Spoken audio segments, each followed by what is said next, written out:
వంశీరామ్ మీద కేసు అయిందట. వంశీరామ్ బిల్డర్స్ ఎట్టకేలకు వంశీరామ్ బిల్డర్స్ పైన కేసు.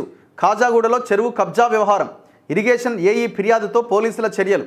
రాయదుర్గం పిఎస్లో వంశీరామ్ బిల్డర్స్ పైన కేసు నమోదైంది. ఖాజాగూడలో చెరువు కబ్జా చేసిందని ఇరిగేషన్ ఏఈ పోలీసులకు ఫిర్యాదు చేశారు.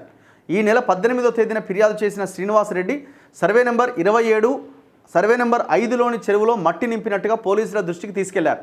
కొన్నాళ్ల కింద ఎమ్మెల్యే అనిరుద్ రెడ్డి కూడా దీనిపై హైడ్రాకు ఫిర్యాదు చేశారు. ఇదే క్రమంలో నానక్రామ్గూడ చెరువును పరిశీలించిన హైడ్రా కమిషనర్ మట్టిని తొలగించాలని ఆదేశించారు. అదే రోజు వంశీరామ్ పైన ఏఈ ఫిర్యాదు చేశారు. దీంతో బిఎన్ఎస్ 329(3), 324(4) సెక్షన్లతో పాటు పీడీపీఏ 3 ప్రకారం పోలీసులు కేసు నమోదు చేశారు. అయితే నిందితులుగా మేనేజ్మెంట్ అంటూ చేతులు దులుపుకోవడం పైన విమర్శలు వస్తున్నాయి. వంశీరామ్ బిల్డర్స్ చెరువు ఎఫ్టీఎల్లోకి వెళ్లి మరీ భవన నిర్మాణం చేపట్టింది. ఇప్పటికే సెల్లార్ నిర్మాణం పూర్తయినట్టుగా సమాచారం.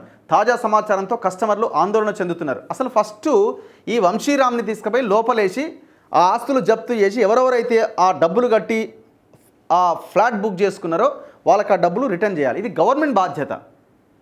వాళ్ళు ఆల్రెడీ కొన్నారు కదా అని చెప్పి చెరువును రక్షించకుండా ఉండలేం. అదే క్రమంలో వాళ్ళని కాపాడుకోవాల్సిన బాధ్యత కూడా, కస్టమర్లని కాపాడాల్సిన బాధ్యత కూడా ప్రభుత్వం తీసుకోవాలి. ఎందుకంటే వాడు మోసం చేసిండు, ఆ మోసానికి అధికారులు కారణమయ్యారు. అధికారులు పర్మిషన్స్ ఇస్తే వాడు కట్టిండు. ఈ దొంగ ఎన్నో భూములు కబ్జా పెట్టిండు తెలంగాణ రాష్ట్రంలో. చెరువులో ఒక టవర్ ఉందని ఇప్పటికే హైకోర్టులో పిటిషన్ కూడా దాఖలైంది.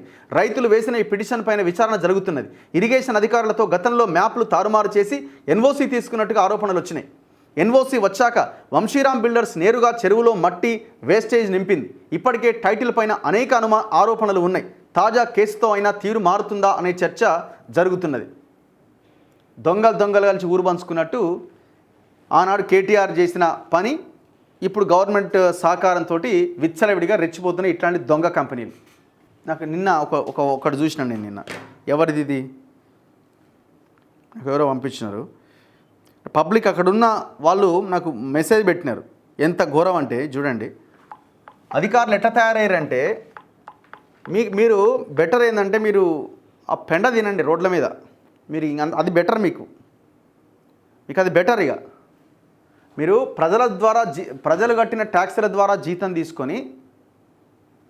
తీసుకొని మీ కుటుంబాలను కాపాడుకుంటూ మీరు మంచిగా గౌరవంతో బతుక్కుంటా ప్రజల సంపదని దోపిడీ చేస్తున్న దొంగన ఈ బ్యాచ్ని అంతా ఎందుకు మీరు చూడనట్టు వదిలేస్తున్నారు?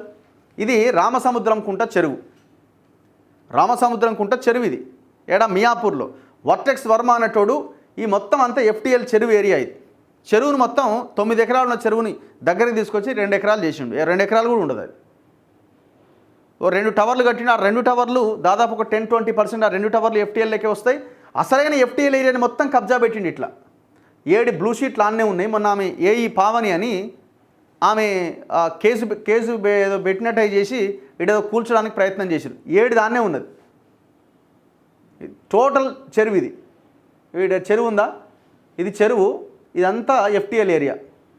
యాజ్ ఎట్లుందో అట్లే ఉంది. బ్లూ షీట్లు నాటిండి. ఇట్లా ఎవరు చెప్పాలండి దీనికి?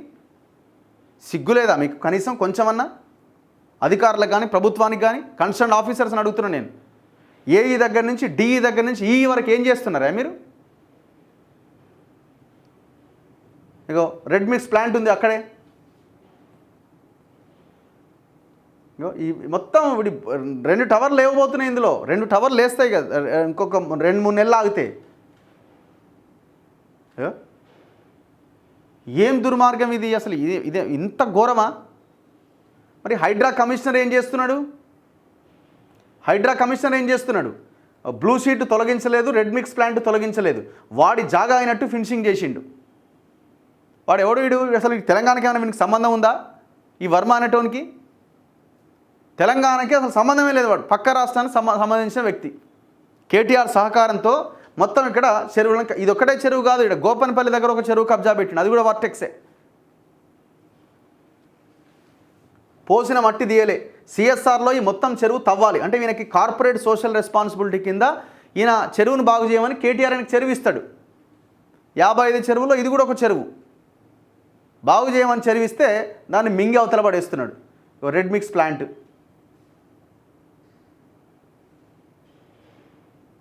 ఇట్లా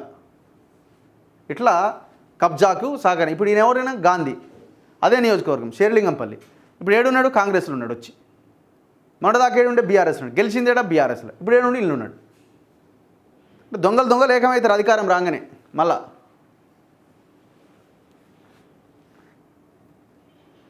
ఇగో ఇట్లా